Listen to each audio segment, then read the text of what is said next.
Harry y Dumbledore se acababan de aparecer sobre un afloramiento de roca negra en mitad del mar y que, tras ellos, se encontraba un inmenso acantilado que les amenazaba. Bajo un ambiente gélido y gris y con un profundo olor a salitre, pronto Harry se daría cuenta de que estaban en un lugar que él conocía. El director había descubierto que un joven, Tom Riddle, mientras estaba en el orfanato, había traído a varios compañeros para hacerles cosas terribles y atormentarlos. Y Dumbledore comentaría que aquel lugar era inaccesible para un joven Muggle, por lo que Tom utilizaría la magia para traerlos allí. Dumbledore condujo a Harry al interior de la cueva y pronto ambos tuvieron que zambullirse bajo el agua para atravesar una oscura grieta y, al salir de la superficie, Dumbledore pudo notar cómo había una entrada oculta, ya que, según sus propias palabras, habían huellas de magia. Una misteriosa antecámara estaba delante de ellos, advirtiendo al anciano director que ya no se trataba de superar los obstáculos de la naturaleza, sino que, para encontrar el Horrocrux, tendrían que enfrentarse a las defensas que había puesto el propio Voldemort para que no entraran allí, y pronto encontraron el primer problema. Para entrar a la cámara, uno de los dos tendría que pagar un precio en sangre. Y aunque para Dumbledore aquello era una ordinariez, Voldemort había dispuesto eso para que el mago que entrase se encontrara débil. Albus tomó la decisión y, con un cuchillo, se hizo una herida ante el enfado de Harry, que quería dar su sangre por la del anciano director, si bien Albus, aunque agradecido, le desveló que su sangre era mucho más valiosa que la suya. Tras pagar el precio, ambos se encontrarían en un lago negro y Dumbledore, que era experto en rastrear magia, conseguiría adivinar el enigma de aquella sala y desde el fondo del lago apareció una cadena verde y tras ella un barco fantasmal emergería de la superficie ante el asombro de Harry. Pero el lago estaba custodiado por criaturas misteriosas que de momento no se habían percatado que el mago que estaba allí no era su amo. Por lo que Dumbledore pensaría que Voldemort estaba convencido de que aquellas trampas solo podían ser superadas por un mago de inmenso poder y que nadie más, salvo el Señor Tenebroso, podría atravesarlas. Y Albus diría que Tom, cegado por su soberbia, se equivocaba, ya que Dumbledore lo conocía muy bien, conocía su estilo dado que él había sido su maestro. Sin embargo, aquella barca tenía un conjuro para impedir que más de un mago se subiera a la vez. Pero Dumbledore dijo que Harry podría subirse con él, dada la diferencia de poderes entre ambos, y que Voldemort jamás pensaría que un mago de 16 años fuera capaz de llegar allí, por lo que el conjuro sería, en todo caso, para un mago adulto. Y Dumbledore se reiría con ganas, ya que comentaría el grave error del Señor Tenebroso en hacer aquel razonamiento, dado que Tom era muy insensato y descuidado, subestimando a los jóvenes. Juntos se subirían a aquella barca que avanzaba sin ayuda, pero Harry divisaría una mano blanca en el agua y sentiría un gran miedo. Pero Dumbledore no se inmutó, ya que no parecía extrañarle aquel macabro recibimiento, y Harry comprendió que las criaturas que vigilaban el lago eran Inferis, cadáveres reanimados al servicio de las fuerzas oscuras de Lord Voldemort. Dumbledore tranquilizaría a Harry y le diría que no tenía que temer a los muertos ni a la oscuridad, y que además eran dos cosas a las que Tom tenía mucho miedo, si bien la idea de que varios cadáveres dispuestos a atacarlo estuvieran flotando allí a su alrededor era perturbadora. Albus dijo que esas criaturas tenían miedo de la luz y el calor, y que a eso debían recurrir para detenerlos. Pronto llegaron a una isla en la que había una vasija de piedra colocada en un pedestal, muy parecida a un pensadero. Allí lo observaron con preocupación,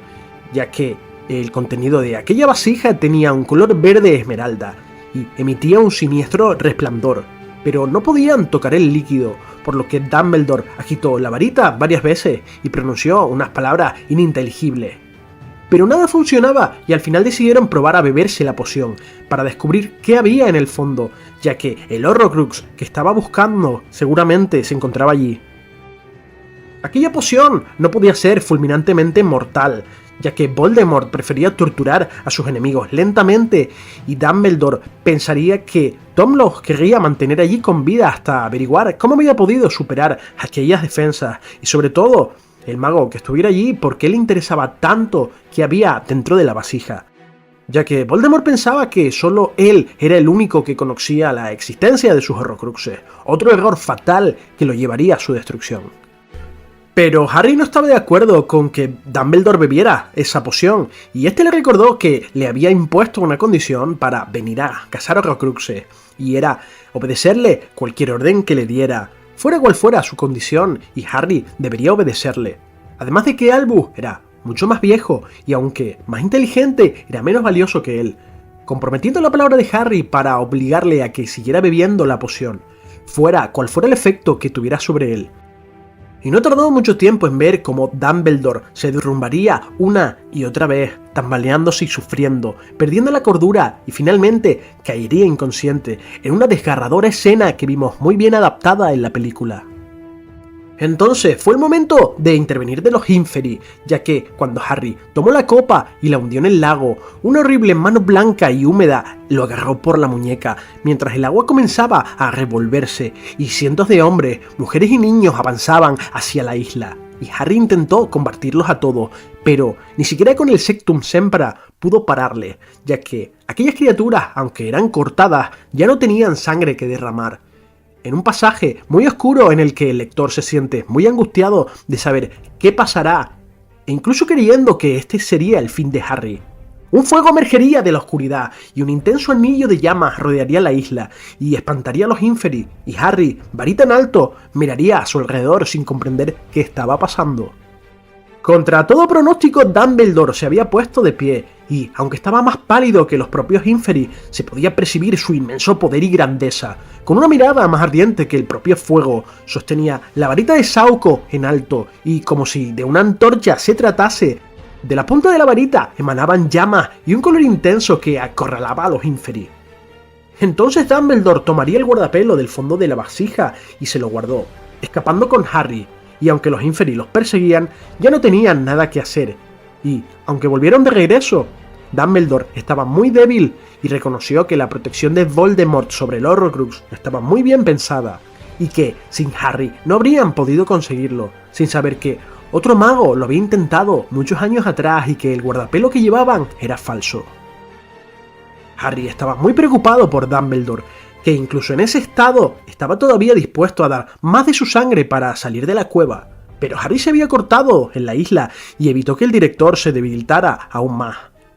Juntos abandonaron aquel lugar de horrores, y Harry fue el encargado de desaparecerlos a ambos, tranquilizando a Albus de que todo iba a salir bien, y Dumbledore le respondería: Harry, no estoy preocupado, estoy contigo.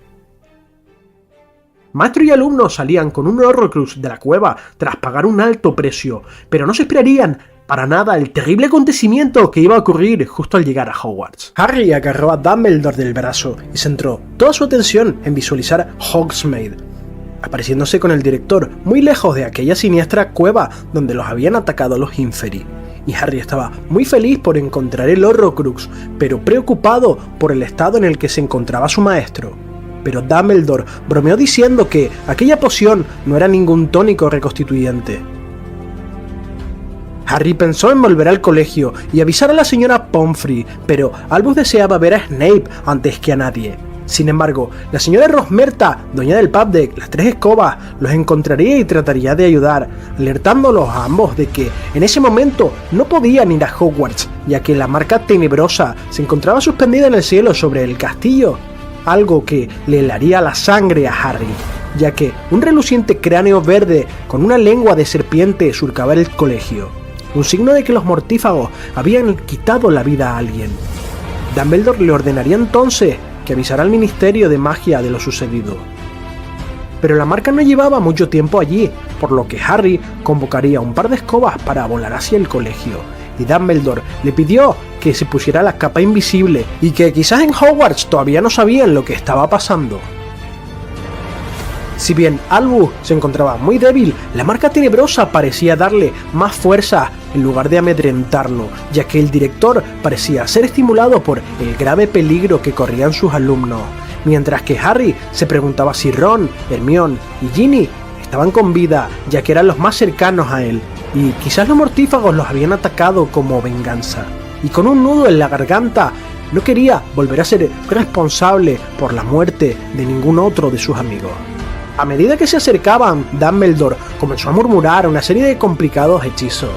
y Harry entendió que el director estaba deshaciendo los sortilegios que él mismo había puesto para que nadie accediera al colegio desde fuera. Pero la marca tenebrosa seguía brillando en lo alto de la torre de astronomía, la más alta del castillo. A su llegada, Dumbledore le pidió a Harry que fuera a despertar a Snape y que le contara lo que había pasado, ordenándole que no hablase con nadie más, que no se quitara la capa. Pero antes de hacer nada, una puerta se abrió y 2 encantamientos centellearon en la oscuridad de la noche. Uno para petrificar a Harry, que todavía portaba la capa invisible, y otro a continuación que desarmó a Dumbledore, que había pronunciado el conjuro de forma no verbal, algo que le había costado quizás la oportunidad de defenderse del Expelliarmus.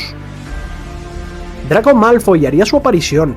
y Albus lo saludaría educadamente, pero Draco le preguntó quién más estaba allí, ya que había visto una segunda escoba en la torre.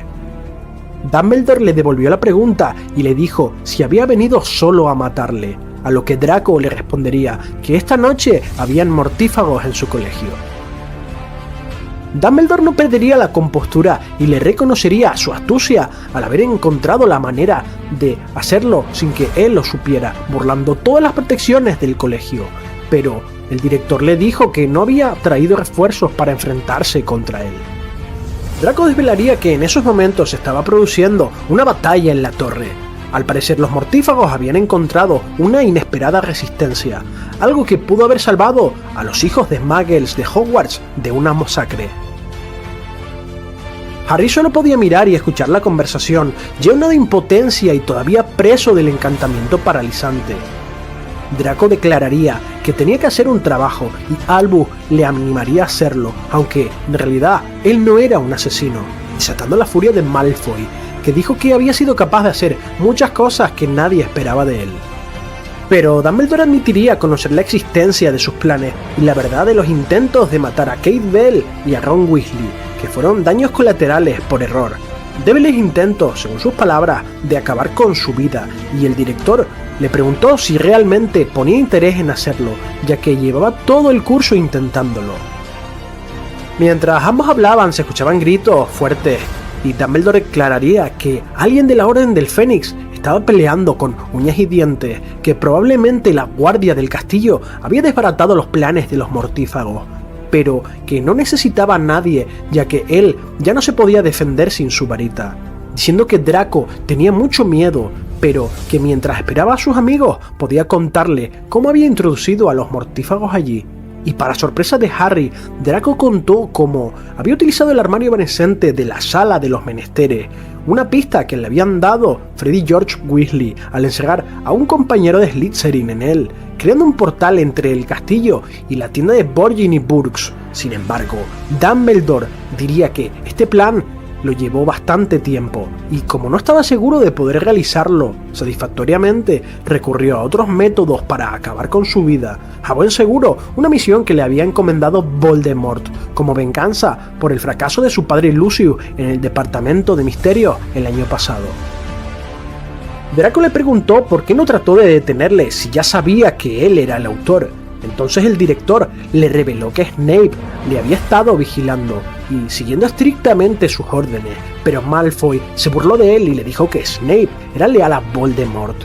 Y sin embargo, Dumbledore diría que él confiaba en Severus Snape, aunque probablemente Draco no sabía que su profesor estaba atado al juramento inquebrantable para protegerle, y que Snape se jugaba en esta misión su propia vida. Todo esto ante la sombra de Voldemort, en un peligroso juego de intrigas y mentiras, y Draco reveló que Rosmerta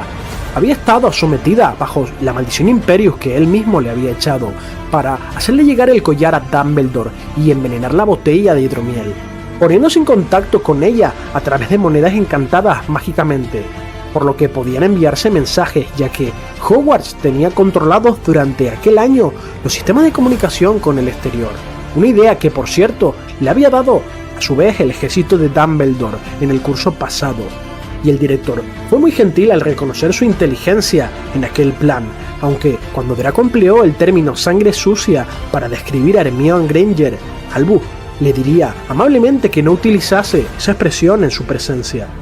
Pero Draco se rió y le dijo que estaba a punto de matarlo.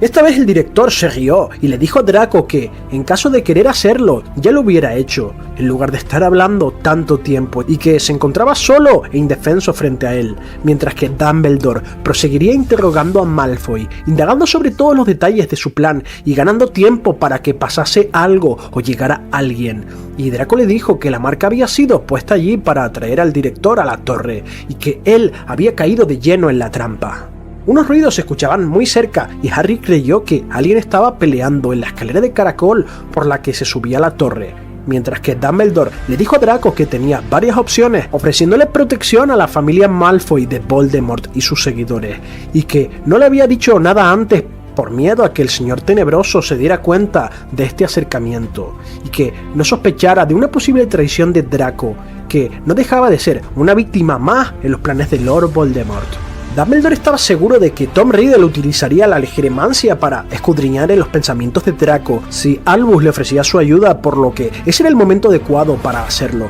advirtiendo a su alumno de que todavía no había cometido ningún crimen ni daño irreparable alguno, ofreciéndole nuevamente unirse al bando del bien, diciéndole que podía enviar miembros de la Orden a casa de su madre para protegerla, y que su padre, por lo pronto, estaba a salvo en Azkaban, pero que podrían protegerlo igualmente. Sin embargo, Draco estaba sometido a una gran presión y el miedo hacia Voldemort lo superaba, pero no se atrevía a traicionar al Señor Tenebroso, diciéndole que la vida de Dumbledore ahora estaba en sus manos. Pero el director lo corrigió diciéndole de forma enigmática que era él quien tenía su suerte en sus manos. Y entonces Draco comenzó a bajar poco a poco su varita. Pero siguieron unos pasos y aparecieron en la azotea varios mortífagos, quedando muy sorprendidos al ver que Draco había acorralado a Dumbledore. El director los saludaba educadamente a todos los presentes según iban llegando, excepto a Fenrir Greyback, al que dijo que no le alegraba verlo porque lo despreciaba por atacar inocentes. Mientras que Draco no paraba de dudar, Snape finalmente haría su aparición, y entonces Albus y él se miraron. Hablando en tono suplicante, por primera vez el director le pediría, por favor, Severus. Y Snape levantó su varita para sorpresa de Harry, apuntando a Dumbledore con ella y pronunciando la maldición asesina que impactaría al director en medio del pecho, haciéndole caer por las almenas. Y Harry soltaría un grito mudo de horror. Una vez que Harry se vio liberado del hechizo al morir Dumbledore, fue detrás de Snape, utilizando los hechizos que había aprendido en el libro de elaboración de pociones avanzadas, y para su sorpresa, Snape le desveló que era el príncipe mestizo, que cómo se atrevía a utilizar sus propios hechizos contra él, como en el pasado había hecho James Potter. Pero Harry le dijo que lo matara, al igual que había hecho con Dumbledore, y le llamó cobarde, ya que Dumbledore no tenía en ese momento su varita. Esto hizo enojar a Snape, que puso una expresión de furia inhumana, algo que tendría su explicación en el siguiente libro. Entonces Snape lo rechazó y Buckbeak, el hipogrifo, hizo su aparición y arañó a Severus con sus garras, y el profesor tuvo que huir despavorido ante el ataque de aquella criatura.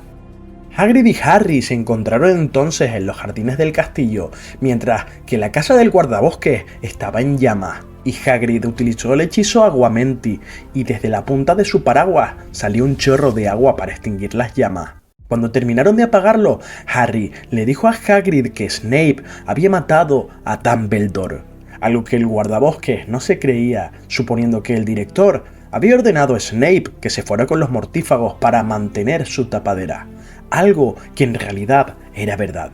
Más adelante Harry se encontraría el guardapelo al pie de la torre de astronomía, que se había caído del bolsillo de Dumbledore, y lo examinó y abrió, descubriendo una terrible verdad.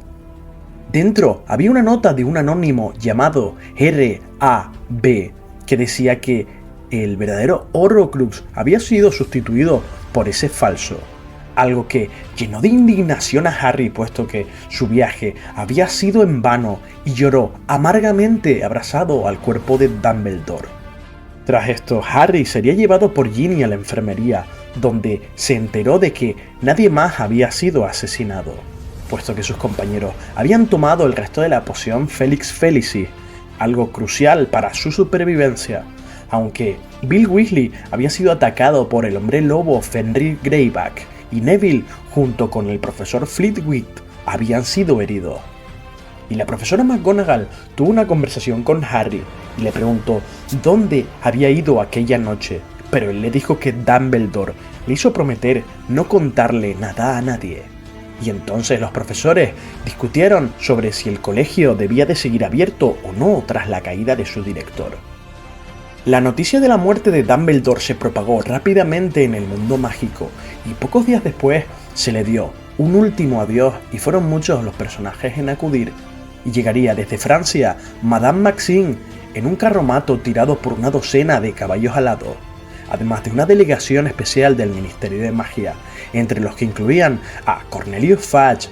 También estaba allí el nuevo ministro de Magia, Rufus Scrimgeour, y su secretario Percy Weasley, además de la infame Dolores Umbridge, que tuvo el descaro de acudir al funeral de Dumbledore. Desde Hogsmeade fueron muchos sus habitantes que asistieron al funeral, entre ellos estaba Aberforth, el distanciado hermano de Albus, y otros personajes curiosos como el conductor del autobús noctámbulo, la señora del carrito de la comida del expreso de Hogwarts, la Skib Arabella Figg, que era vecina de Harry. Rita Skeeter también estaba allí, además de la totalidad de la Orden del Fénix, los fantasmas del castillo, entre muchas personalidades del mundo mágico que asistieron a la ceremonia, que fue muy cerca del Lago Negro, mientras que Fawkes, el Fénix de Dumbledore, volaba en el cielo emitiendo un lamento profundo. Pronto una extraña música comenzó a sonar por parte de los habitantes del lago, al tiempo que Hagrid caminaba con el cuerpo de Dumbledore envuelto en una capa púrpura, colocándole sobre una mesa blanca de mármol, y los centauros del Bosque Prohibido acudieron a presentar sus respetos al director, lanzando una lluvia de flechas que asustó a algunos de los presentes. Y cuando Albus fue sepultado, unas llamas blancas brillantes comenzaron a salir de su cuerpo, y el fuego dio paso a un humo blanco mientras se cerraba la tumba. Tras la ceremonia, el ministro Rufus Scrimgeour iría a hablar con Harry, al que al principio no le entusiasmaba la idea de hablar con el ministro, y él le preguntó dónde había estado Dumbledore la noche de su muerte y que sospechaba que Harry había estado con él. Este no era el primer intento del ministro en conocer las actividades de Dumbledore, pero Harry nunca le dijo nada. Y Scrimgeour reconoció que demostraba una lealtad increíble hacia Dumbledore, pero que él estaba muerto, que ni siquiera él podía volver de la muerte. Algo que se pone en entredicho, por cierto, en el próximo libro. Harry se llenó de rabia y le dijo que el director solo abandonaría el colegio cuando nadie quedara allí que le fuese fiel, y el ministro le ofreció toda la protección posible contra el Señor Tenebroso y que sería un placer poner a Aurores a su servicio. Pero Harry se rió y le desveló que Voldemort quería ocuparse de él en persona y que ningún Auror se lo impediría. Y el ministro insistió en que Harry acudiera ante los medios de comunicación para blanquear la imagen política del ministerio y levantar la moral a la comunidad mágica. Y como recompensa, Harry podría ser promovido a Auror en un futuro con mayor facilidad. Una información que le había dado Dolores Umbridge al ministro. Esta propuesta se la había hecho meses atrás, a condición de que le pasara información confidencial sobre las actividades de Dumbledore. Y Harry se podría convertir en la cara del ministerio, utilizado como propaganda. Un gobierno que un año atrás le había desprestigiado y señalado. Bueno, y hasta aquí llega el vídeo de hoy en el que podemos ver otra trama más omitida del libro del Misterio del Príncipe que no fue llevada a la adaptación cinematográfica. Según he estado investigando, al parecer fue por temas de que la escena del funeral de Dumbledore le hubiera costado mucho dinero a la productora, y fueron muchos los actores que recibieron negativamente esta no adaptación del libro. Y vemos como muchos de los alumnos y profesores levantan sus varitas para hacer desaparecer la marca tenebrosa. Por mi parte, considero que la no adaptación de estos capítulos es un grave error, ya que no se le da el cierre que se merece el personaje de Albus Dumbledore, aunque en el siguiente libro lo tratan de arreglar a través de la conversación de Harry con Dumbledore en el limbo. Y hasta aquí llega el vídeo de hoy, gracias por verlo. Suscríbete si no lo has hecho ya para que sigas haciendo contenido del mundo de Harry Potter.